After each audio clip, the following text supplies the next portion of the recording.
Es profesor emérito de la Universidad de los Andes y presidente del Consejo Superior de la Universidad de Ibagué. El estudio de las causas de la inequidad territorial lo llevó a proponer la creación de un Instituto de Innovación Regional Innovar, proyecto que fue reconocido por el Ministerio de Educación y hoy es el Centro Regional de Educación Superior CERES Innovar, del cual es su presidente. Sobre este proyecto tratará su presentación.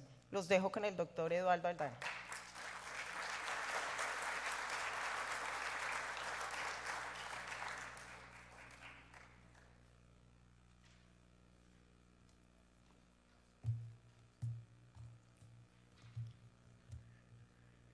Muchísimas gracias por esa exagerada presentación y muchas gracias a ustedes por permitirme que vuelva a hablarles sobre algunas de las cosas que les he hablado en el pasado.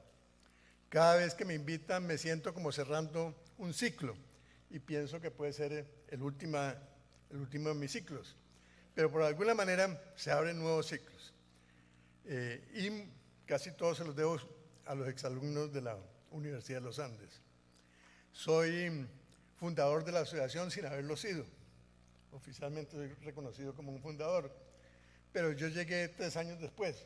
Lo que pasa es que fue el secretario de la asociación y entonces obtuve la personería jurídica para Uniandino, Exandes, los nombres que ha tenido. Entonces por eso soy fundador.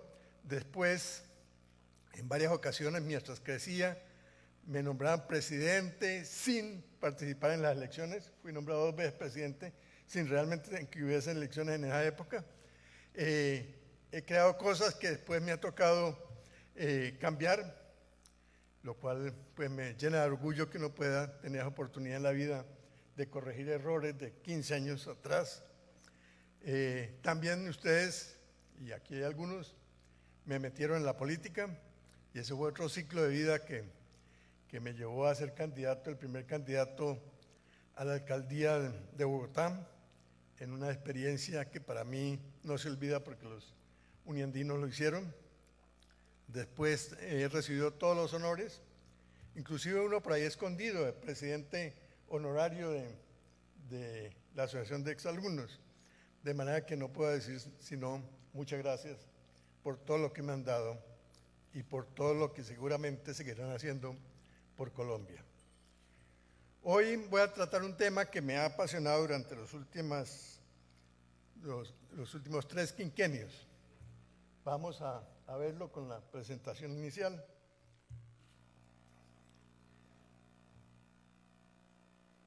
A mí me apasiona un pensamiento de Bernard Shaw. Él dice, mucha gente ve las cosas como son y se pregunta por qué. Yo sueño con las cosas que nunca han sido y me pregunto por qué no. Y ahí hay un sueño de la humanidad.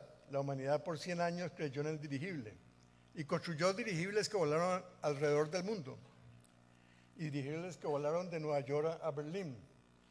Uno de ellos tuvo un percance grave, como lo han tenido muchos aviones, y el comienzo de la Segunda Guerra Mundial paró esa carrera.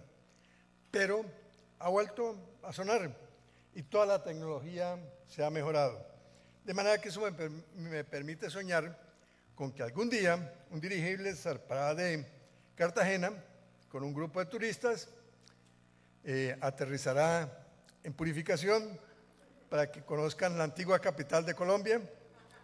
De allí arrancará para San Agustín y lo tenemos aquí volando sobre el río Magdalena y sobre el puente del río Magdalena en Purificación. Pero entremos en el tema que me interesa, el problema. En el Tolima, unos 110.000 jóvenes entre 17 y 21 años de edad no están matriculados en una institución que ofrezca programas buenos de educación superior o sencillamente nunca terminaron las etapas previas de su educación.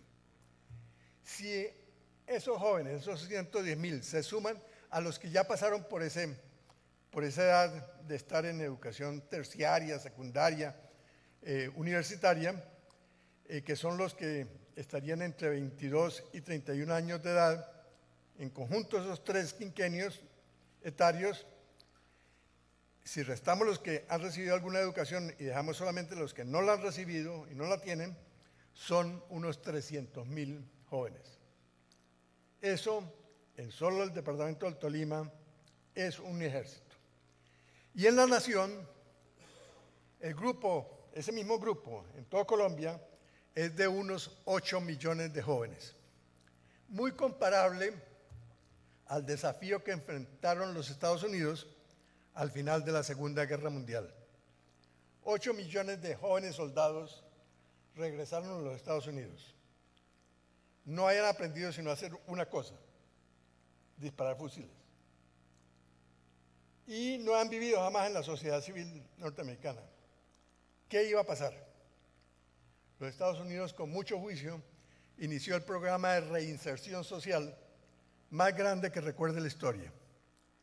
Y lo hicieron unas entidades que en ese tiempo se conocían como Junior Colleges o Community Colleges, de los cuales la Universidad de los Andes fue el único que existió en Colombia desde comienzos de los años 50. Pues esas entidades se encargaron de reinsertar a estos jóvenes y de darle la oportunidad de participar en el desarrollo posterior a la guerra en ese país.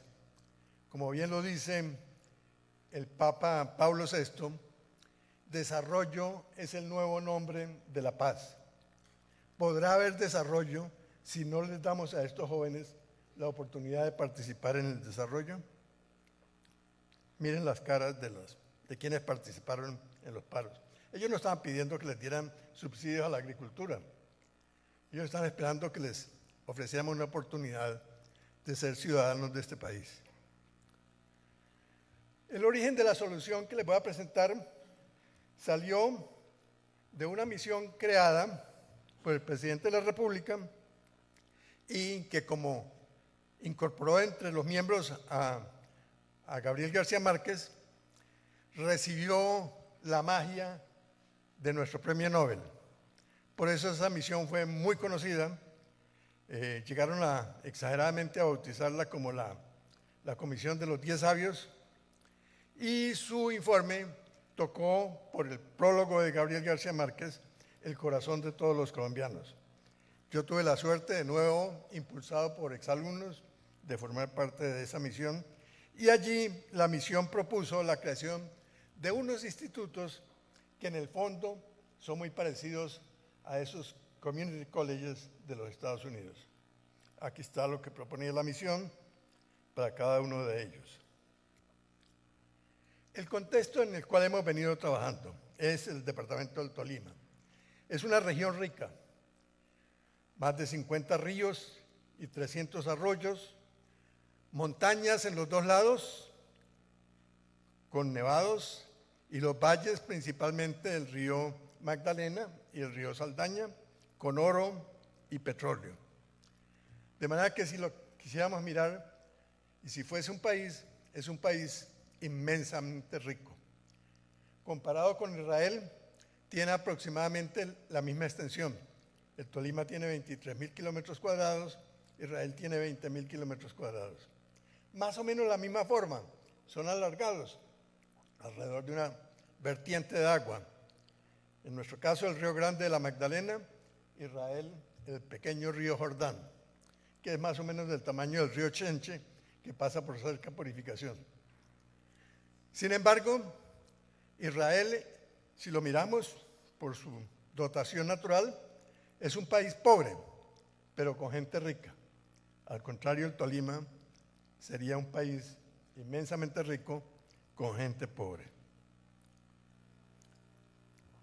Lo que venimos proponiendo parte de 3 supuestos que quiero compartir con ustedes. Como supuestos, son controvertibles, pero yo creo que es interesante que los examinemos porque de allí parte la construcción de una nación. El primero es que el verdadero desarrollo lo hace la gente. No se lo dan a la gente. Así como a uno no le enseñan, uno aprende. Así es el desarrollo. De manera que el enfoque tiene que ser siempre de abajo hacia arriba. Lo que nosotros generalmente hemos hecho en Colombia desde la época colonial, léanse para mirar una presentación excelente de ese enfoque, el primer discurso del presidente Alberto Lleras al posesionarse como rector de la Universidad de los Andes. Hace un análisis muy claro de qué nos pasa porque nos hemos acostumbrado a un desarrollo de arriba hacia abajo, en donde se crea una dependencia y la gente pierde la capacidad de hacerse cargo de su propio destino. El segundo es que se requieren nuevos saberes para solucionar los viejos problemas. Aquí les muestro algunos de ellos, de esos problemas, y esos conocimientos los tienen ustedes como parte de los graduandos en Colombia de las buenas universidades.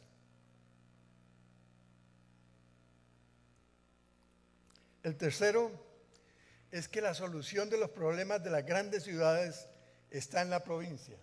Aquí estoy tomando por analogía un pensamiento de un pensador negro, de raza negra en los Estados Unidos, que decía, tenemos que salvar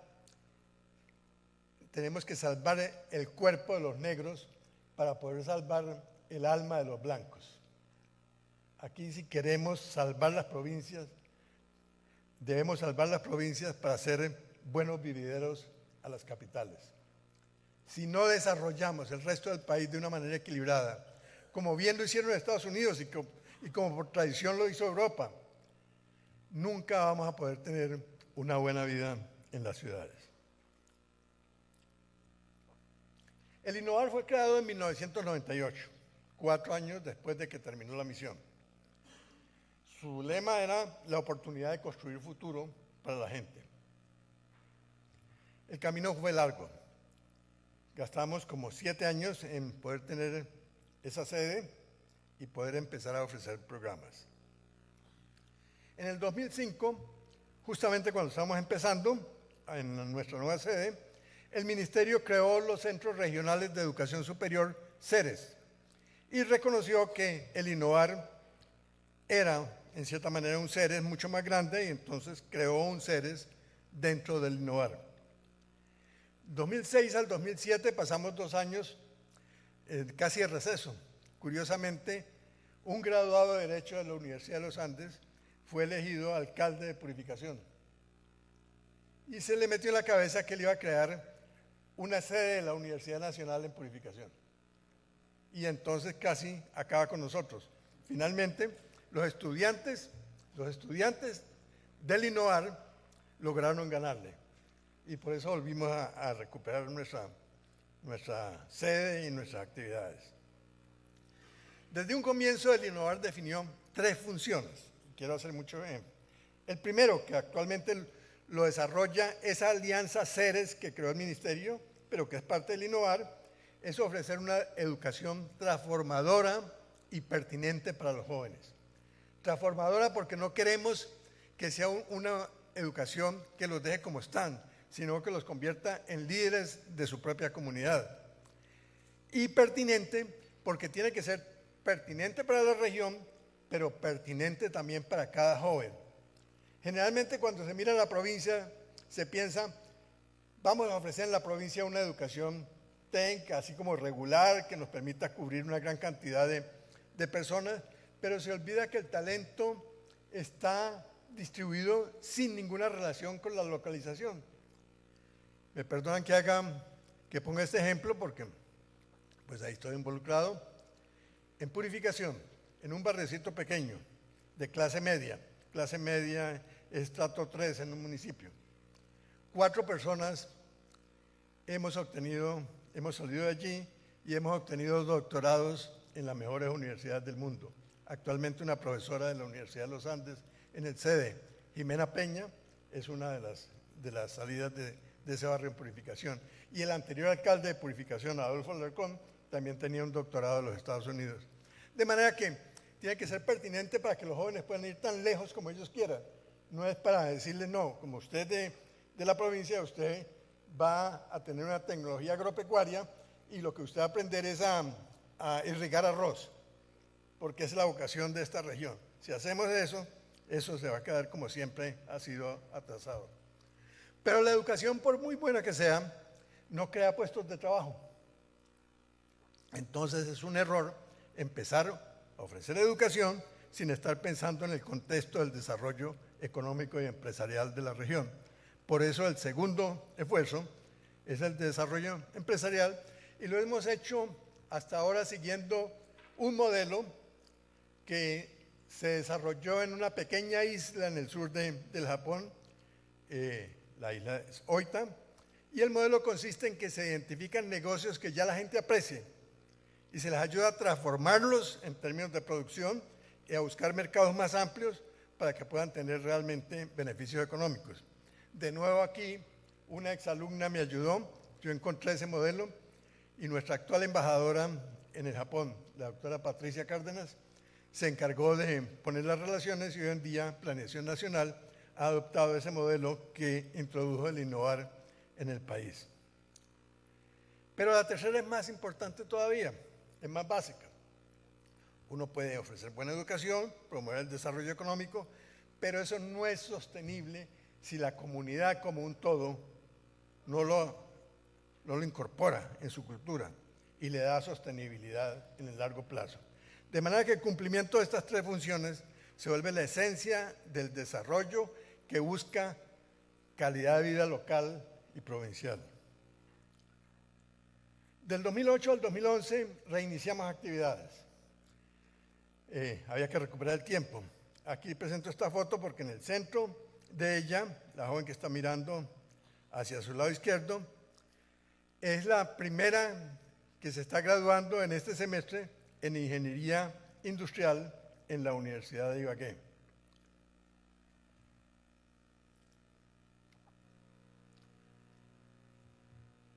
La educación universitaria entonces la decidimos desarrollar por transferencia, el mismo modelo de la Universidad de los Andes cuando empezó. Ahí no somos nada innovadores, somos unos buenos copiadores. Como lo viví, lo puedo atestiguar de su bondad. Y para mostrarles que se edifica sobre una generosidad y confianza, la Universidad de Illinois no le dijo a la Universidad de los Andes cómo debía hacer las cosas. Le dijo, trate de hacer lo mejor que pueda, mande los muchachos que usted considera que están listos. Si les va bien, cuando entran aquí a estudiar con los de tercer año en la Universidad de Illinois, les mandaré una cartica de felicitación. Si les va mal, ese es su desafío, ese es su problema. Y efectivamente los Andes hizo un gran esfuerzo durante los primeros 15 años por colocar a los que terminaban 4 semestres en los Andes a la misma altura de la Universidad de Illinois. Y creo que ese hecho está detrás de la excelencia académica de la Universidad de los Andes, que se desarrolló como cultura a partir de esa relación con la Universidad de Illinois. Pero también era algo de confianza, que aquí no se ve muy claro. Cuando uno llegaba a Illinois, le tocaba ir a hablar con el consejero para mostrarle el programa que uno quería tomar. Y en mi caso, recuerdo que le mostré mi programa, y él me dijo, ¿está seguro de que usted vio el prerequisito de esta materia? Yo le dije, sí, y él me dijo, entonces tómela. Y esa era la manera como se hacía el paso de los Andes a Illinois. No era con homologación, ni con estudio de profesores, ni nada de eso, era sencillamente sigan adelante, y eso fue también lo que constituyó parte de la cultura académica de la Universidad de los Andes. Queremos también desarrollar una educación técnica y tecnológica. En eso no hemos avanzado mucho, estamos buscando un contacto con Alemania, donde el embajador actual de Colombia en Alemania está muy interesado en ayudarnos, que es hacer un cambio que es fundamental, que en parte es cultural, aunque tiene su componente científico y tecnológico, pero en parte es que cuando uno le pregunta a un campesino, él le habla a uno de su finquita o de su parcelita, donde está produciendo materias primas que lleva al mercadito del pueblo. Nosotros tenemos que cambiar eso si queremos desarrollo de base. Hay que cambiar el concepto de finquitas y parcelitas por el de fábricas rurales o fábricas de alimentos. Los hay en los países europeos. La gran parte de las hortalizas que se consumen en los países europeos son producidos en Suecia en invierno con hielo por todos lados, pero con invernaderos con la mejor tecnología, y eso ya no se llamaría una finquita, sino es una verdadera fábrica de alimentos. Tenemos entonces que lograr entrar en esa etapa de desarrollo. El desarrollo empresarial al que más le hemos dado importancia es a la piscicultura, porque la piscicultura constituye una forma de convertir concentrado en proteínas muy eficiente, mientras en un kilo de concentrado vacuno, de proteína vacuna toma como 10 kilos de concentrado, en los peces, para producir un kilo de proteína de peces necesito apenas 1,5 kilos de concentrado. De manera que por eso lo hemos venido impulsando y tenemos una asociación que algo ha empezado a cambiar en su manera de hacer las cosas. También entonces necesitamos construir el liderazgo y la capacidad comunitaria. Y lo hemos hecho por algunos caminos. Uno de ellos, recuperar el Festival Folclórico del San Juan, que se ha perdido, y el aprecio por el río Magdalena, que es el gran tesoro de un pueblo como Purificación. E incorporando cosas nuevas desde el comienzo. Por ejemplo, con la ayuda de Uniandes y la Universidad de Ibagué, en Purificación, con los docentes y los niños de Purificación, fue donde primero se empezó, por fuera de las capitales, a aplicar el programa de pequeños científicos. Y una fundación de Cali utilizó un desarrollo del laboratorio de multimedios de MIT para llevar a Purificación y a todo el Tolima el uso del ambiente de programación Scratch, que cambia también la mentalidad de los niños.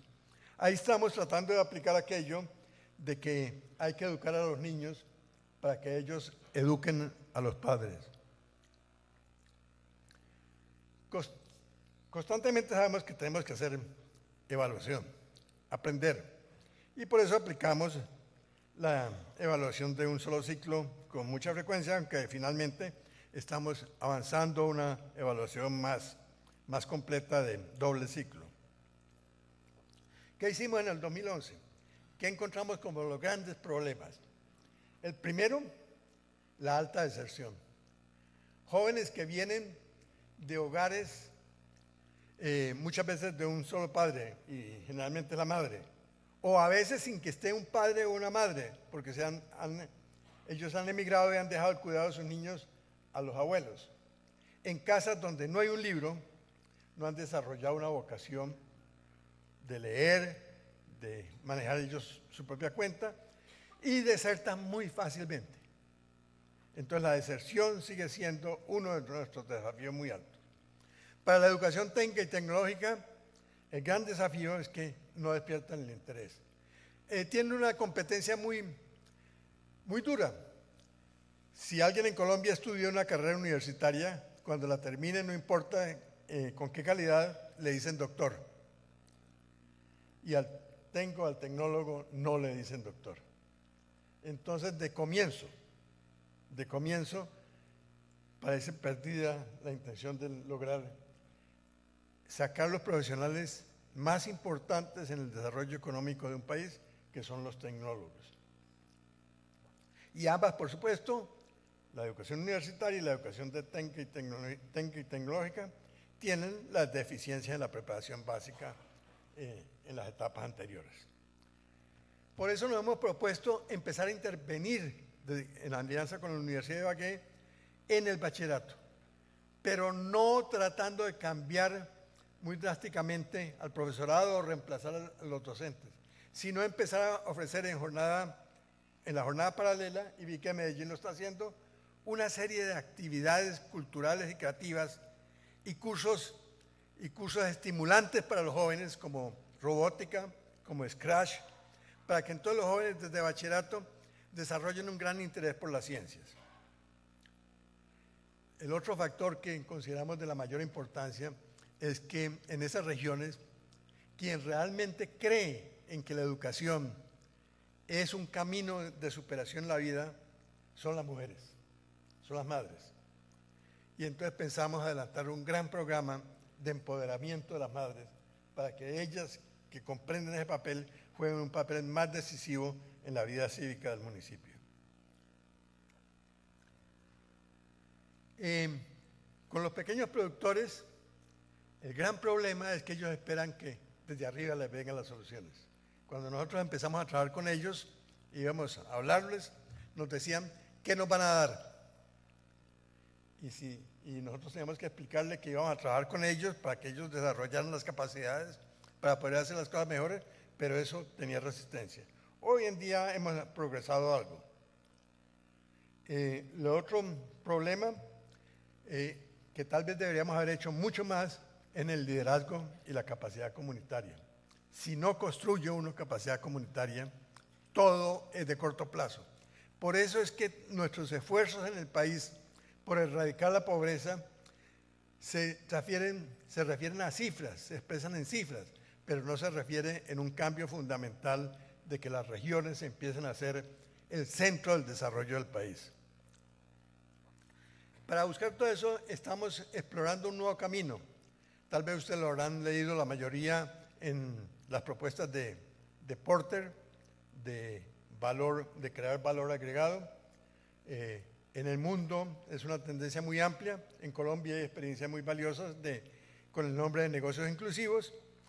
Y entonces nos proponemos hacer eso, y ya hicimos un seminario y ya tenemos varias empresas que están interesadas en ver cómo empresas de las capitales con gran capacidad de innovación y de comercializar productos de las regiones se asocian con los pequeños productores, pero no para hacer algo generoso dentro del enfoque de responsabilidad social, que generalmente no dura mucho, sino con el enfoque de que la empresa va a ganar y los pequeños productores van a ganar, negocios gana-gana. Y finalmente, dentro de las propuestas que hemos adoptado, es la de empezar a replicar el innovar, a duplicar el innovar en otras partes del Tolima. Porque con la Universidad de Ibagué llegamos a la conclusión que el tamaño que hemos alcanzado por todas estas otras dificultades no nos permite funcionar como una entidad independiente, que mejor funcionemos como una red en la cual la Universidad de Ibagué se encarga de los desarrollos de los programas, de la gestión financiera de los innovadores, y eso, ampliando la red, nos da economías de escala que nos permiten reducir los costos y ser más eficientes en el largo plazo. Por eso ya tenemos especies de innovadores en Chaparral en el sur, en Espinal, purificación por supuesto, Ibagué se acaba de crear uno, en Lérida y en Honda. Y entonces esa es la preparación para empezar a convertir la Universidad de Ibagué y el Innovar como los inspiradores de un gran programa de cubrimiento departamental. En estos momentos, desde el 2012, entró en vigencia el nuevo Sistema General de Regalías. Por supuesto, hubo gran confusión en la provincia. Los alcaldes no sabían muy bien cómo manejarlo. Los dejó a un municipio como Purificación sin acceso a las regalías directas que ellos podían emplear en su propio desarrollo. Pero además, con fondos reducidos, ellos le dan más importancia a las obras físicas que son visibles, que se ven al final de una alcaldía, y no a las obras de largo plazo como el desarrollo de la educación superior. Entonces nos enfrentamos como a dos opciones. Seguir la tendencia de apoyar los seres y un crecimiento limitado, porque no podemos con los recursos de la Universidad de Ibagué pretender crear toda la red de un momento a otro, ni desarrollar todos los cursos que necesitamos. U otra, fortalecer fortalecer los seres como medio para potencializar a la juventud para ser el motor del desarrollo del país. Nosotros vamos por esta última, pero vamos a necesitar mucha colaboración, y aprovecho que está aquí nuestro rector para decirle que necesitamos mucho de la Universidad de los Andes en el Tolima y en Purificación en especial. Esto es lo que el Ministerio ha hecho con la creación de sedes. La UNAD tiene sedes en Líbano y Mariquita. Unibagué tiene en Purificación e Ibagué, que es la operadora de ellos, y los otros que estamos entrando. La Universidad del Tolima tiene en Honda, Chaparral, Collaima, Antagaima y Planadas. Coreducación de Honda trabaja con la Universidad de Ibagué. Uniminuto tiene en Lérida, Fresno y Cajamarca. El IFIP, una entidad tecnológica del Espinal, tiene por supuesto en Espinal, Venadillo, Flandes, Icononso y Guamo. El Fundes en Espinal trabaja con la Universidad de Ibagué. Y creemos que hay un sitio abandonado donde hay que hacer algo, y ponemos como interrogación, que es Alpujarra, que es uno de los últimos sitios en la frontera con el Huila que ha sido siempre abandonado. Nuestra recomendación, que estamos discutiendo con el Ministerio de Educación y el Ministerio de Hacienda ha mostrado interés en hacerlo, es crear entonces un sistema regional de educación superior incluyente para mejorar la calidad de vida, fundamentalmente. Ese sistema tendría en su centro a la Universidad de Ibagué y a la Universidad del Tolima y otras entidades acreditadas, porque no estamos aceptando entidades que no tengan programas con acreditación voluntaria de calidad. Y tendrá en su primer círculo, a 15 innovares. Con esos 15 innovares esperamos llegar en 10 años a tener 75,000 estudiantes. Casi 3/4 partes de los estudiantes que hoy en día están en las universidades de Antioquia, Nacional y el Valle, las 3 grandes universidades públicas de Colombia. En 10 años podremos llegar a tener 75,000, con una diferencia. Nosotros requeriríamos durante esos 10 años una inversión de regalías de 165,000 millones de pesos. Esas 3 universidades requieren una contribución del Fisco Nacional de 1.2 billones, millones de pesos anuales. De manera que la eficiencia económica es extraordinaria. ¿Por qué? Por la misma razón que los colegios comunitarios en los Estados Unidos son mucho más eficientes en términos económicos que las grandes universidades. Pero también es una economía muy grande para las familias porque los hijos viven con ellas durante 2 años a unos costos menores y solamente viajan a las capitales cuando ya están preparados para vivir allí. Eso es lo que quería presentarles. Creo que el apoyo institucional de las universidades como los Andes y de todos ustedes que tanto me han ayudado a lo largo de la vida se vuelve fundamental, pero creo que también es fundamental que les demos una oportunidad a esos millones de jóvenes que hoy están llevando una vida sin sentido. Muchas gracias.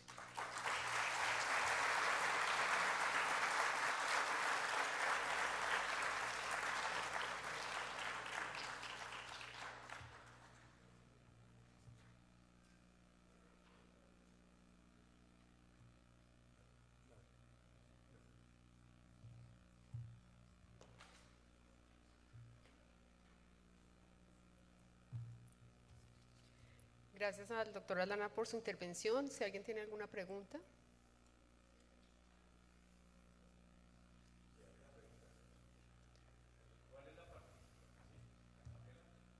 Venga. Yo creo que más rápido. ¿Cuál es la participación del Estado frente a esas necesidades y frente a la realidad macro y marco para cambiar el modelo educacional del país? Yo creo que no hay una respuesta en este momento a esa situación. La respuesta viene a través de los seres, pero infortunadamente los seres se han venido expandiendo, como ven, hay 16 en el Tolima, más como una política de cobertura, de ofrecerles algo a los jóvenes de la provincia. Por supuesto, los jóvenes de la provincia están muy ansiosos de también llegar a doctorados. Ellos prefieren los programas a distancia, que son muy difíciles para ellos porque ellos no saben leer cuando entran a la educación superior, por lo que ya mencioné. Entonces se vuelven sencillamente una manera de obtener fácilmente un título universitario, pero no de adquirir las competencias que demanda el siglo XXI. Sí, por favor.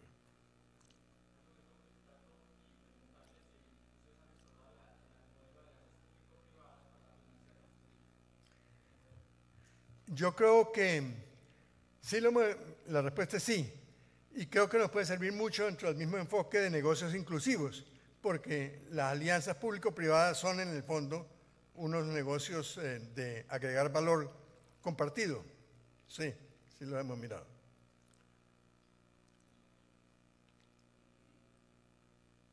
Sí, por favor.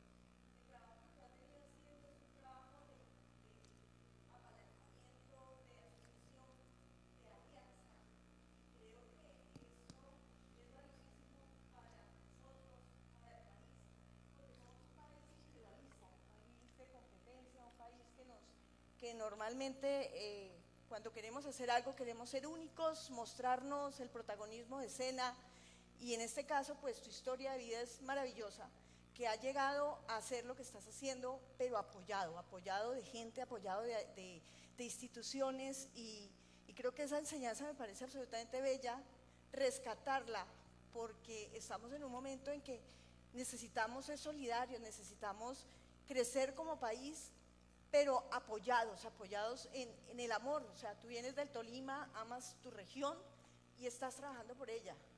Yo soy bogotana, amo mi región y me falta mucho por hacer.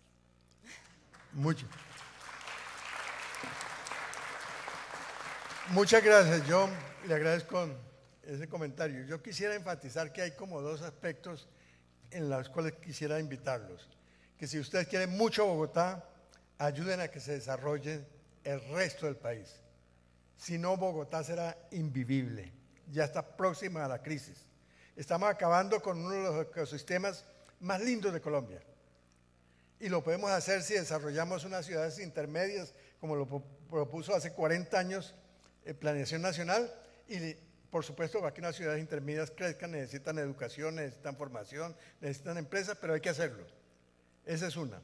Segundo, yo creo que es muy importante que le demos por lo menos igual valor a la solidaridad que a la competencia o a la competitividad. Generalmente oímos hablar mucho de competitividad, pero yo creo que el mundo está entrando en una crisis porque nos interesa mucho más competir que ser solidarios con el resto de las personas que nos han ayudado a ser lo que somos.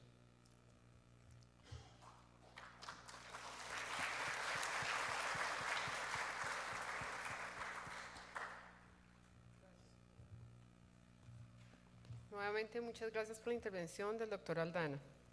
Intervención del doctor Juan Carlos Briceño Triana con la conferencia La innovación en ingeniería biomédica desde la Universidad de los Andes. El doctor Briceño es ingeniero mecánico de la Universidad de los Andes con maestría y doctorado en ingeniería biomédica de la Universidad de Texas.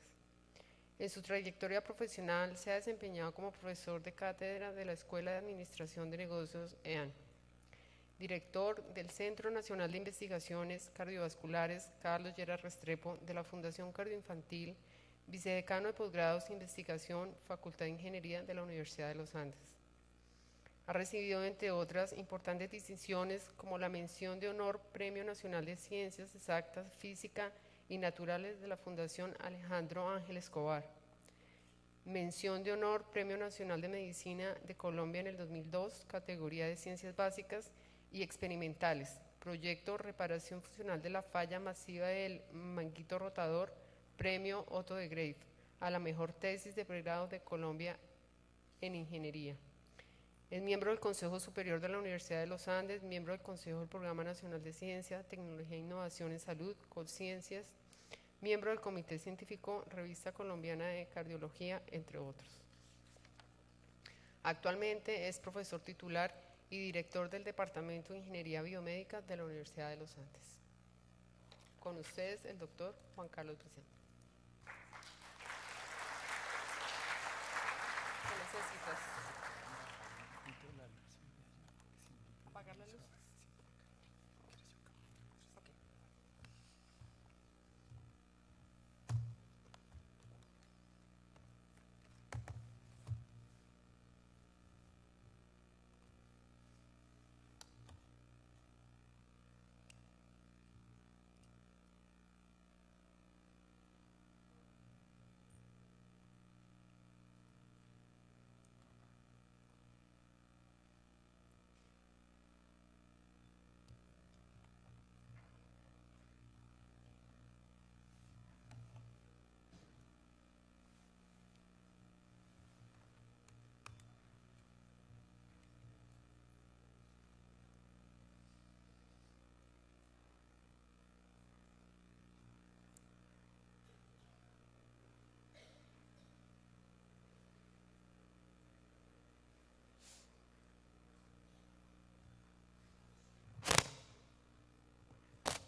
Bueno, buenos días. Quiero agradecer la invitación de la asociación a compartir un poco las experiencias que hemos tenido en investigación e innovación en la universidad y particularmente en el tema de ingeniería biomédica. Quisiera empezar con este video para explicar un poco de qué se trata el problema.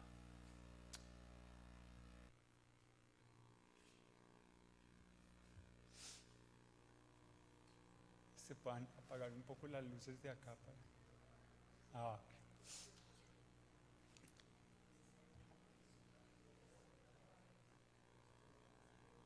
Entonces este es uno de los problemas que estamos tratando de resolver nosotros en el laboratorio actualmente, y es el daño que sucede a las arterias, a los vasos, y la posibilidad de usar lo que se llama la medicina regenerativa, que en lugar de poner una prótesis o un injerto de Dacron o de cualquier otro material sintético, uno pudiera poner un soporte para que las células mismas del paciente regeneraran ese vaso que estaba dañado, que es un poco lo que trata de ilustrar este video. Entonces eso es lo que estamos tratando de hacer, desarrollar un injerto vascular regenerativo. Y digamos que la pertinencia de esto es que no hay en el mundo en este momento un injerto que haga eso, que se regenere. Entonces las razones por las cuales estamos trabajando en este tema es porque la enfermedad cardiovascular es la principal causa de muerte en el mundo, es el 30% de las muertes según la Organización Mundial de la Salud, y digamos entre las enfermedades más comunes es el infarto agudo del miocardio y lo que se llama hoy en día eventos cerebrovasculares. En algunas de estas enfermedades cardiovasculares, no en todas, pero en algunas hay que reemplazar los vasos sanguíneos que están deficientes o que no están funcionando bien.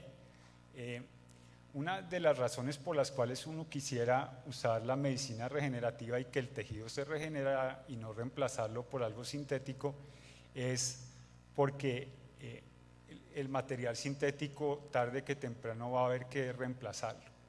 Entonces, si una intervención quirúrgica tiene riesgos, la reintervención quirúrgica tiene aún más riesgos. Entonces uno no quisiera, digamos, tener que el paciente sometiera a una cirugía y mucho menos a una reintervención.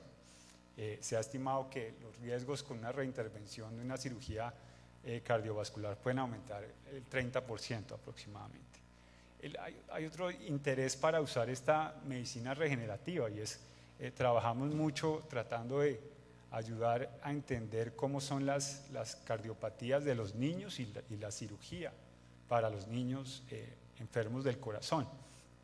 Y la medicina regenerativa podría ser muy interesante para los niños porque si ustedes piensan a un niño que haya que reemplazarle uno de sus vasos a los pocos años de edad, 2 o 3 años de edad, cuando crezca hay que hacerle una reintervención porque la prótesis que se ponga no es del tamaño ya que necesita el niño cuando va creciendo. Entonces es una motivación bien interesante que tenemos. La otra es, ustedes habrán oído, en falla renal el acceso vascular para hemodiálisis necesita de un vaso el cual hay que estar puncionando constantemente durante el resto de la vida del paciente. ¿De cuál es el tamaño del problema? Entonces, digamos, la estadística no está fácil de conseguir, pero para que se den una idea, se hacen alrededor de 4.500 cirugías cardiovasculares en el país, en adultos, y se requieren 2.500, aproximadamente 2.500 injertos en algunas de esas cirugías de nuevo. Y es un poco menos, casi la mitad en niños, unos 2.300 cirugías, y 400 de estas cirugías requieren injertos. Entonces digamos que sí hay un gran potencial para desarrollar un injerto vascular y de nuevo que sea regenerativo. Ahí ven ustedes a su mano derecha el esquema de la fístula que se necesita para los pacientes en diálisis. Entonces, digamos, para el uso de injertos vasculares, el tratamiento actual, pues hay dos tipos de injertos que se pueden usar. Los injertos sintéticos, que es el que ven ahí en la figura, ¿cierto? Son de tela, generalmente se hacen de dacrón o de teflón, y tienen la presentación que está ahí, y tienen algunas limitaciones, como decía, pues la biocompatibilidad, digamos, es un material finalmente extraño al cuerpo, y terminan ocluyéndose, la razón por la cual hay que hacer estas reintervenciones. Entonces se estima la vida útil de estos injertos en alrededor de 5 años. Ese es un problema. El otro problema es que en uno de los vasos que más frecuentemente se dañan en el cuerpo son las arterias coronarias, y que son las arterias del corazón, y estos injertos sintéticos no sirven para las arterias del corazón porque el diámetro es muy pequeño y se tapan muy fácilmente. Hay otra opción que son los injertos biológicos, que se puede sacar entonces el tejido de cadáveres o de animales, en el caso de los senoinjertos, y pues hay limitaciones, como ustedes podrán saber, de disponibilidad, no están disponibles tan fácilmente, de la obtención y la comercialización de esos injertos. Finalmente, el punto es que todas estas opciones que están hoy disponibles para el tratamiento son injertos que tienen una vida útil finita y eventualmente requieren la reintervención. Entonces, eso es como lo que queremos tratar de solucionar, y es desarrollar un injerto que no requiera de estas reintervenciones, que pueda durar, digamos, toda la vida del paciente, que es lo que dice acá. Entonces, es muy importante que crezca en el caso de los pacientes pequeños, ¿cierto?, de los niños, y que se autorrepare en general para todos los pacientes. Entonces, el origen de este proyecto es que empezamos a trabajar hace como 10 años con un material que permitía regenerar tejidos blandos, y que ha dado muy buenos resultados ya en uso en pacientes en regeneración ósea y, como decía, de tejidos blandos. Entonces, aquí ven ustedes ese material que ven a la izquierda de ustedes, es su mucosa intestinal porcina, ¿cierto? Se saca, como se diría coloquialmente, de la tripa del marrano, ¿no? Y se extraen todas las células y se hace un proceso de limpieza químico y mecánico. Entonces queda como el soporte para las células, y ese es el material base, porque cuando se implanta, las células del paciente se depositan en esta submucosa y regeneran los tejidos y los órganos. Entonces ese es el principio por el cual se está trabajando. A la derecha ven la presentación ya comercial y en uso clínico de esa submucosa intestinal, de esas matrices de colágeno, y es una empresa, es la primera empresa, un spin-off que salió de la universidad con base en esta tecnología, y el rector va a estar muy complacido de saber que las regalías de esta empresa ya para la universidad alcanzan al menos para un puesto en las cenas que está organizando.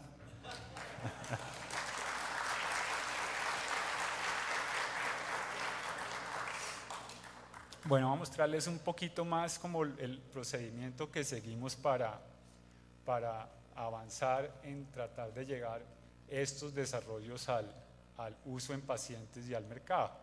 Y de nuevo, me parece un escenario muy interesante porque esto está hecho sobre la base y con la participación de muchos exalumnos de nuestros programas.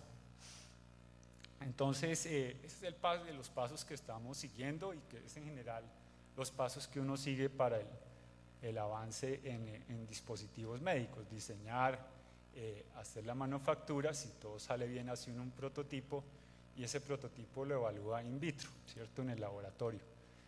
Si eso sale bien, se hace la evaluación en vivo en animales, ¿cierto?, en modelos animales, simulando las enfermedades y mirando que estos dispositivos que uno hace hagan lo que se supone que tienen que hacer. Entonces vamos ahí, digamos, las historias son muy largas en esto de desarrollo de dispositivos médicos, porque digamos, si esto saliera bien, habría que seguir con la evaluación en pacientes y toda la parte regulatoria para lograr finalmente poderlos producir y comercializar para el uso en pacientes a mayor escala. Entonces, quiero mostrarles este proyecto de los injertos vasculares y quiero concentrarme entonces en esta parte aquí de la 1 a la 4 y mostrarles diferentes ejemplos del trabajo en este tema y también como en dónde vamos en este momento. Entonces, en la parte del diseño lo que hicimos fue, en base en esta submucosa intestinal porcina, que como ustedes vieron una membrana, pues era hacer tubitos. La idea es, pues si ya regenera tejidos blandos en su presentación de membrana plana, ¿será que podemos hacer tubos de esta submucosa y ver si regeneran las arterias? Entonces lo primero era construir los tubos en base de esas membranas, digamos, fuera de que se peguen las células, pues está todo el problema que tocaría llevarlo, ¿cierto? Llevar esa presentación hasta la forma final para el uso, ya fuera en animales o en humanos, ¿no? Entonces todo el problema de esterilización y empaque, y algo que tiene que ver aquí con la innovación, y es a los cirujanos les gusta que las innovaciones sean muy progresivas. Entonces en general uno llega con un injerto que sea lo más parecido a lo que usan en este momento y que se implante de la forma más parecida a la que ellos implantan los otros injertos que están disponibles en el mercado. Entonces digamos que esas eran algunas como de las restricciones del diseño que teníamos. Esos son los tubitos que estamos haciendo, como les decía, son de submucosa intestinal porcina, a partir de la membrana plana. La ventaja es que otra vez podemos hacer los tubitos de las formas y de los tamaños y longitudes, diámetros que queramos para prácticamente reemplazar cualquier vaso del cuerpo humano. Uno en mecánica de fluidos le enseñan, ¿no?, a solucionar los problemas de flujo en tuberías rectas y de diámetro constante, y no hay un vaso que sea así en el cuerpo humano. Entonces eso también crea otras complicaciones. Hicimos esa manufactura, que son esos injertos que ustedes ven ahí, y adelantándome un poco, pues los cirujanos que lo han usado en los modelos animales los han encontrado fáciles de manipular y usar en la cirugía para implantarlos, para hacer el reemplazo de los vasos. Como les decía, pues podemos hacer estos conductos, estos injertos de las formas y tamaños que quieran, y también muy importante del espesor. Hay diferentes resistencias que uno quisiera ver dependiendo del vaso que va a reemplazar. Esto es lo que hacemos con la evaluación in vivo, entonces in vitro, perdón. Lo que uno mira es primero que las células se peguen, que es el principio para que empiece a regenerar, y después mirar si el injerto que está ahí digamos, en la mitad entre la arteria que se pone, ese es el injerto que esperamos que, partiendo de una sola membrana, empiecen a crecer las células ahí y empiece a regenerar la arteria. Entonces, una de las formas que uno ve desde el punto de vista de ingeniería que eso se está volviendo una arteria es que tenga las propiedades mecánicas de la arteria. Entonces, la gran ventaja de los modelos animales es que uno puede, al final del experimento, sacar toda la arteria, el injerto que se está regenerando y la arteria que hay al lado, y hacer la comparación tanto biológica como mecánica, a ver si eso se está volviendo un injerto de verdad, ¿no? Y ese es el tipo de ensayos que hacemos. Ahí a la mano derecha ustedes ven la máquina para ensayar, para determinar las propiedades mecánicas de estos tejidos. Es una máquina de ensayos de tensión de tejidos que tenemos en el laboratorio. Estos son el tipo de curvas de esfuerzo de formación de las propiedades mecánicas de esos tejidos. No quiero ahondar mucho acá, pero es súper interesante. Estos muestran las implantaciones de estos injertos en los modelos animales hasta 180 días después, hasta 6 meses después de implantado el injerto. Y lo que uno ve por las propiedades mecánicas es que progresivamente ese injerto se va pareciendo a las propiedades en las propiedades mecánicas a la arteria nativa, o sea, la arteria que está al lado del injerto que se implantó. Entonces esto nos permite como ver la evolución en el tiempo, y la razón para hacer durar estos modelos 180 días es porque, digamos, uno de los requisitos de diseño del cirujano fue: si yo fuera a usar esto en mis pacientes clínicos, esperaría que ustedes me muestren que al menos funciona por 6 meses en los animalitos. Los modelos animales son muy interesantes en esto. Esto muestra el injerto, a su mano izquierda, el injerto en el momento de ser implantado en la arteria carótida de un ternerito recién nacido, de muy pocos días de nacido. Y de nuevo, la manipulación y la forma del injerto, la forma de implantación es similar a la que se usa con los injertos actuales, y a la mano derecha está el injerto ya una vez implantado en la arteria carótida del animalito. Todo esto se hace en una sala de cirugía como la de los pacientes cristianos. Bien. Esta es la variable más importante para estos. Hay 2 variables que son muy importantes en esto de estos injertos. Primero, si decimos que son regenerativos, tienen que volverse arteria nativa progresivamente, como ya les dije. Y lo otro es que no se ocluyan, que es el principal problema con los injertos hoy en día. Esta tabla muestra en este primer grupo de animales, de experimentos, el resultado de la implantación de los injertos. Tal vez lo más importante ahí es la última columna a su mano derecha, donde hay una P si el injerto estaba abierto, ¿cierto? Si estaba patente al final del experimento, o una O si estaba ocluido. Y es la primera vez que lo usábamos como injerto arterial, ¿cierto? Y logramos una tasa de permeabilidad, o sea, 5 de los 12 injertos que implantamos estaban abiertos, ¿no? Entonces, de pronto todavía no para el uso clínico, pero son las tasas de oclusión muy similares a las que tienen los injertos que se usan hoy en día clínicamente. Entonces, digamos que por propiedades mecánicas se van pareciendo a las arterias, ¿cierto? Al tejido nativo, y habría que ver si histológicamente también se parecen. Otra cosa que era interesante de este modelo, y por eso era que eran terneros recién nacidos, era porque queríamos ver si el injerto crecía con el paciente. Miren ustedes las diferencias en peso que va teniendo los diferentes, el grupo de animales que se dejó 45 días, 90 días o 180 días. Entonces hay que ver si eso además, ¿cierto? Si tiene propiedades mecánicas, pero además se parece a una arteria nativa. Acuérdense que partimos de un material que era como un pitillo y no tenía células ahí, ¿no? Y a su mano izquierda hay una tinción que permite ver la regeneración de la arteria. Entonces, perdón porque esto está en inglés por el artículo que estábamos preparando de esto. A su mano izquierda está DC, es la carótida distal, o sea, la arteria nativa del animal. La línea que está en la mitad representa como la interfase, ¿cierto?, entre la arteria y el injerto, ¿sí? Y de la línea hacia allá, donde dice G, es el injerto.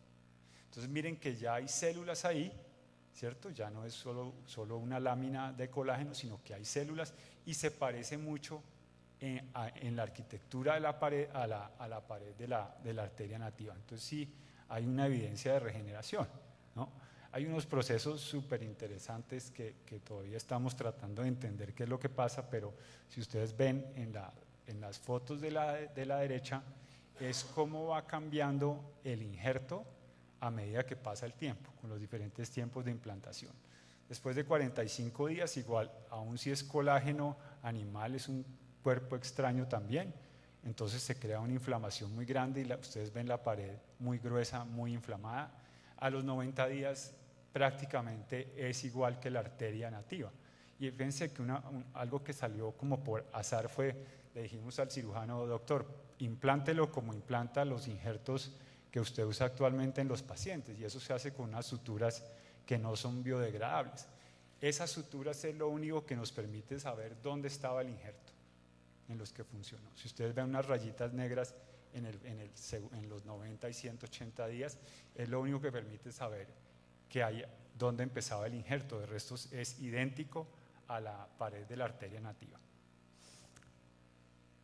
Entonces estos resultados nos dieron ánimo para seguir investigando en el tema.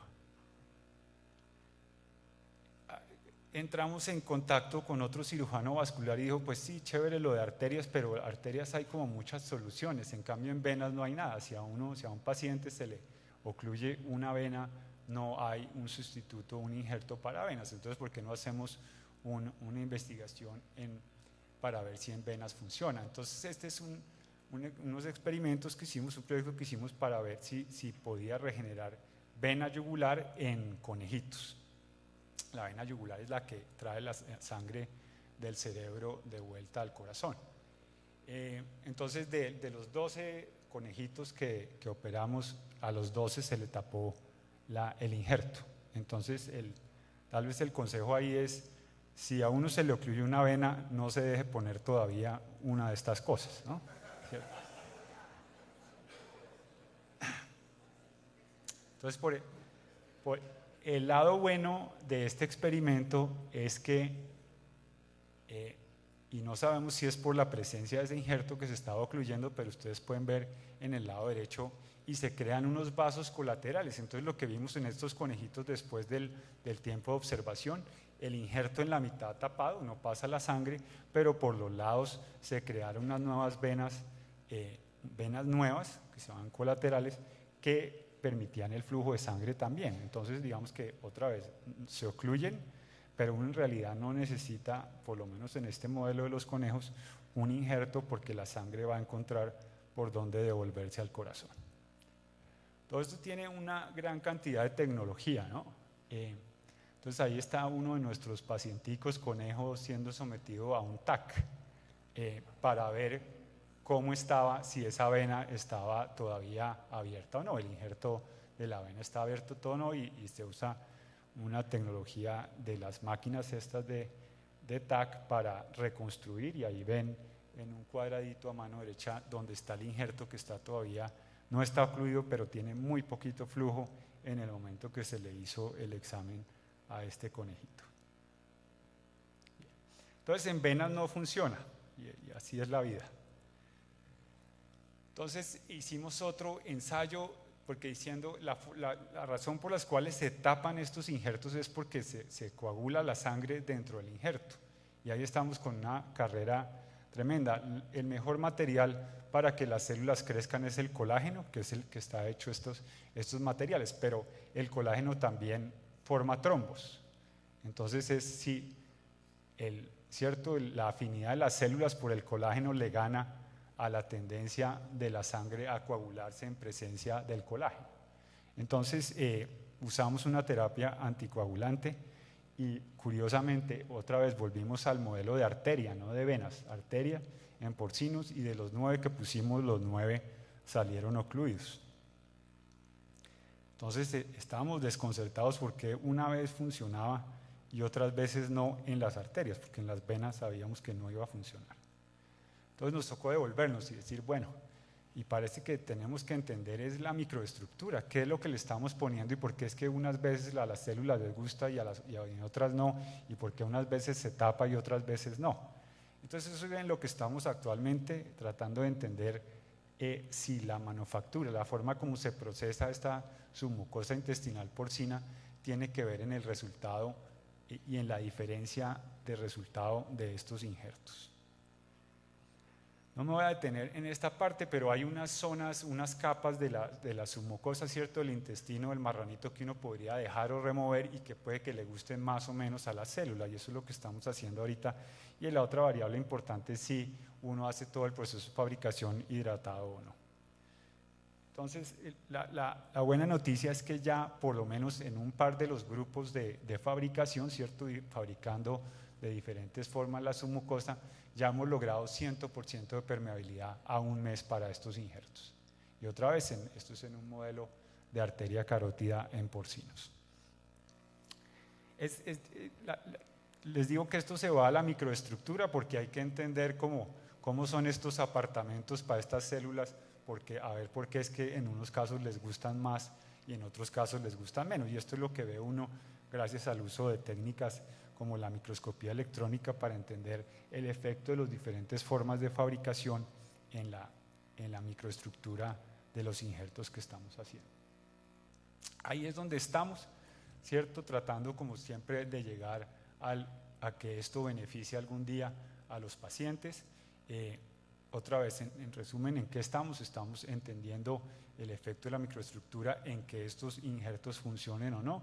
Como ustedes vieron, ya tenemos evidencia que regeneran el tejido, lo cual es muy importante, pero tenemos que alcanzar unas tasas de permeabilidad, ¿cierto?, de consistencia en el resultado mucho mayores, controlando la microestructura. Y otra vez, es interesante porque está la necesidad clínica del uso de los injertos, pero también uno tiene que al mismo tiempo entender por qué es que funcionan o por qué no funcionan. Digamos, está el apremio de llegar a la solución, pero también si uno no entiende muy bien el problema, probablemente se le escape la solución por algún lado.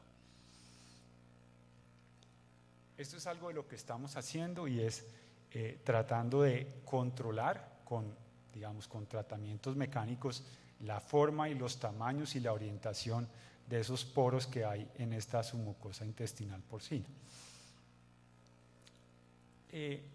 Sobre la pregunta de cómo hacer llegar estos desarrollos, si son exitosos, a los pacientes y al mercado, y en eso hemos trabajado en los últimos años con nuestros colegas de administración. Yo creo que el profesor Jorge Hernández les va a contar un poquito más de esto, pero por ahora les contamos que estamos muy orgullosos que los proyectos de ingeniería biomédica, 3 de estos proyectos estuvieron entre los 10 proyectos a nivel nacional que se ganaron el premio de Ventures, de concurso de innovación, hace 3 años. Y eso ese premio lo que hace es como una capacitación para imaginarse uno cómo sería el negocio si saca esta tecnología al mercado, mirar toda la parte de infraestructura, y la parte financiera y la parte de mercadeo para sacar ahí. Y ahí están nuestros exalumnos de ingeniería y de administración que recibieron el premio. Entonces, esto cierra un poco como el ciclo de investigación, innovación y emprendimiento para poder hacer llegar estos desarrollos, como les digo, a la mayor cantidad de pacientes, que es lo que uno quisiera cuando trabaja en ingeniería biomédica. Entonces, hace 2 años estamos dedicados, como algunos de ustedes saben, al pregrado, ¿cierto?, a entender cómo piensan los muchachos cuando salen del colegio. Y la pregunta que cuando empezamos a diseñar este currículo del pregrado en ingeniería biomédica es cómo les enseñamos estas competencias a los ingenieros biomédicos, que vamos a formar. Eso en ingeniería biomédica es particularmente importante porque no hay una industria biomédica desarrollada en el país. Entonces, si vamos a sacar ingenieros biomédicos de pregrado de los Andes, tienen que ser capaces de contribuir a desarrollar esa empresa y algunos hacer emprendimiento en este tema. Entonces, esa pregunta la estamos respondiendo en este momento, o tratando de responder en este momento, de cómo compartir estas experiencias y estos aprendizajes que hemos tenido con nuestros estudiantes nuevos. Este es el pensum de nuestra carrera. Entonces, como yo les digo a nuestros primíparos, pues los felicito porque la ingeniería biomédica mezcla la medicina, las ciencias y la ingeniería para sacar estos proyectos adelante, y eso también es que van a tener que saber muchas ciencias, mucha medicina y mucha ingeniería, ¿no? Pero bueno, entonces, para resumirles, la forma como estamos tratando de hacerlo es en 3 momentos en la carrera, de esto de investigación, innovación y emprendimiento, que están resumidos acá. Desde introducción, desde el primer semestre, los muchachos van al hospital a hablar con el especialista, a ver qué problema tiene en su práctica diaria de diferentes especialidades en el hospital, y de ahí parten en el planteamiento del problema y el proceso clásico de diseño de ingeniería, pero partiendo de un problema real del hospital. Y eso lo hacen desde el primer semestre. El primer semestre suponen que son ingenieros biomédicos y tienen la tecnología. Ese no es el problema es el planteamiento de todo el proceso. En la mitad de carrera, el proyecto intermedio, para los que no han estado como familiares con esto, las tesis de pregrado que nosotros hacíamos ahora están partidas en 3 contados, lo hacemos en 3 proyectos. Entonces, un proyecto pequeño en introducción, un proyecto de mitad de carrera y el proyecto final que hay ahí. El proyecto intermedio, intencionalmente le pusimos proyecto intermedio, ideas de negocios. Entonces, en ese, con la ayuda de nuestros colegas de administración, los estudiantes tienen que plantear un plan de negocios para la tecnología que escogieron, para el problema que plantearon. Y eso ya lo estamos haciendo. Por ejemplo, los estudiantes de este semestre que están en proyecto intermedio, haciendo el proyecto con la Fundación Santa Fe, 3 de los 5 proyectos la Fundación los va a implementar de verdad. Entonces, digamos que eso nos da como evidencia que estamos yendo por el camino correcto.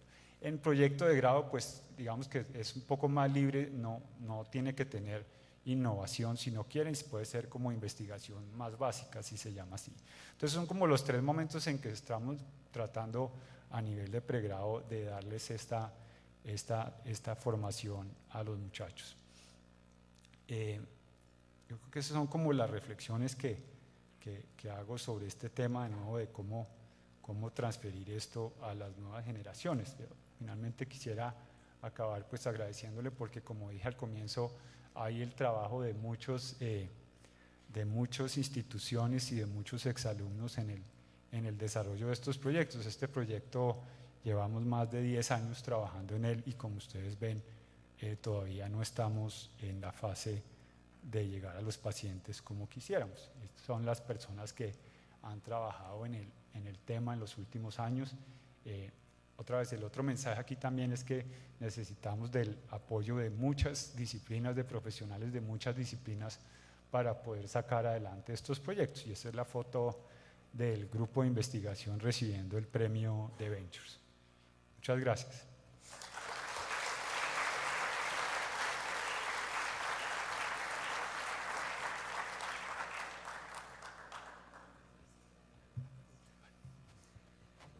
Agradecemos al doctor Briceño. Si alguien tiene alguna pregunta. Ya un segundo, ya alcanzan el micrófono. ¿Quién? Perdón. Allá, Mónica.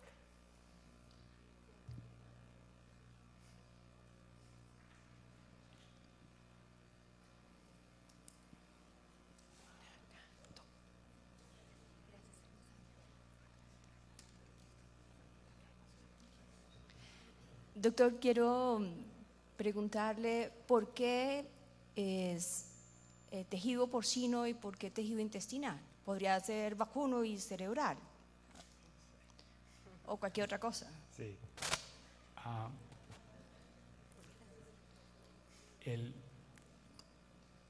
La historia empezó hace como más de 10 años, que en un congreso de esta disciplina, desde el lado de medicina se llama medicina regenerativa, desde el lado de ingeniería se llama ingeniería de tejidos, y en un congreso hubo un médico veterinario que presentó el uso de esta submucosa para regenerar diferentes tejidos en modelos animales.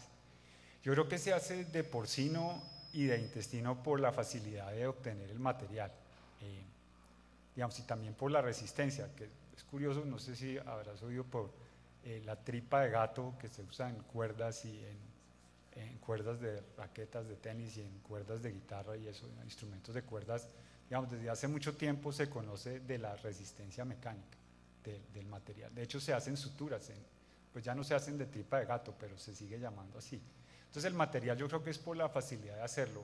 Digamos, es fácil hablar con los frigoríficos y eso y conseguir el material abundante, que es algo interesante, y es que el costo de la materia prima y de la fabricación de los injertos es muchísimo menos que la de los injertos sintéticos.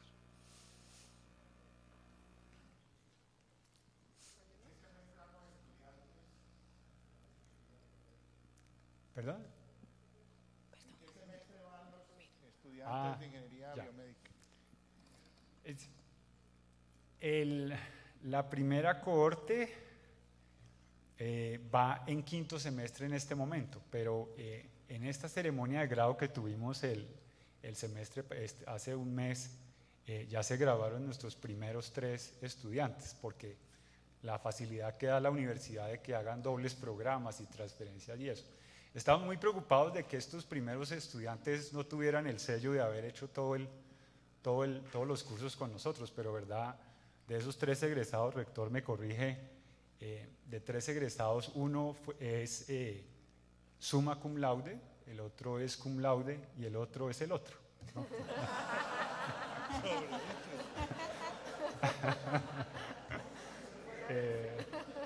Pero no, de nuevo, eso lo que quiere decir es que la preocupación que teníamos de cómo van a salir formados estas primeras promociones se va a ir resolviendo poco a poco. Perdón, mi pregunta es, ¿cómo garantizar que ese tipo de soluciones no están siendo investigadas o no han sido implementadas en otro país y en otras regiones? Sí, yo no mostré eso, pero digamos que el grupo de investigación también ha sido pionero en la definición de la propiedad intelectual en la universidad. Entonces, digamos, estamos como en la 3ª patente, rector, tal vez, y las 2 primeras patentes son desarrollos de nosotros. Entonces, sí, ya cuando uno está, digamos, es muy emocionante para los estudiantes y para todo el mundo trabajar en un proyecto que está tan cerca de llegar a la parte clínica, pero como hay mucho en juego, también hay que tomar todas las protecciones que hay para la propiedad intelectual. Entonces, hoy en día, estudiante o investigador, coinvestigador, médico, lo que sea, que entra al proyecto, tiene que firmar un acuerdo de confidencialidad con la universidad para eso.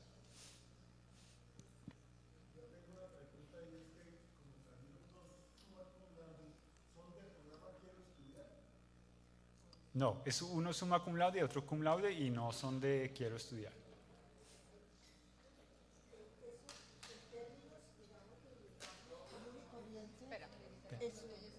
Que si en términos de lenguaje común y corriente el injerto significa como un bypass, lo que se trataría de hacer. Así se llama sobre todo al coronario. Cuando se ocluye una coronaria le harían a uno lo que es un bypass coronario. Digamos, esas serían unas aplicaciones, pero curiosamente es de lo que sería más útil, pero es lo que sería más difícil. Ahorita estamos pensando más en, como veíamos, en arterias más grandes y de flujo más grande para que no se tapen. Estamos haciendo ahorita un modelo en aorta abdominal, digamos, es un sitio frecuente de aneurismas, que se forman aneurismas. Entonces, una forma de tratamiento de los aneurismas es con estos injertos.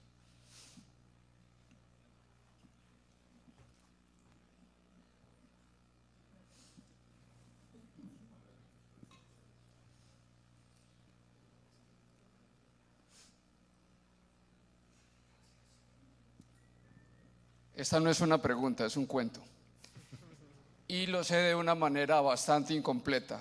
No hace mucho me comentaron que un campesino, no sé dónde ocurrió tampoco, se había cortado un dedo y otro tenía polvo de cartílago de cerdo.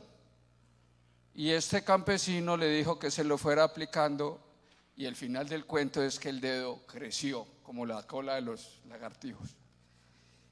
Entiendo que eso está publicado en alguna parte, según me dijeron. De serlo es fascinante. Y entonces el cerdito, ese es un excelente aliado. Y siempre voy a decir de que los órganos de los cerdos son los más compatibles con el ser humano. Pues incluso hay implantes, creo que es de riñones de cerdo o alguna cosa de estas. ¿No? Ok, gracias. A comer chicharrón, ¿no? Aquí en Medellín lo encuentran muy bueno.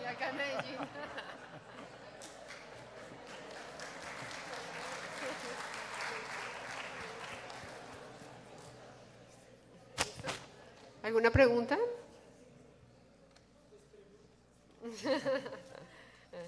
Nuevamente agradecemos al doctor Briceño por su intervención. Sí, okay.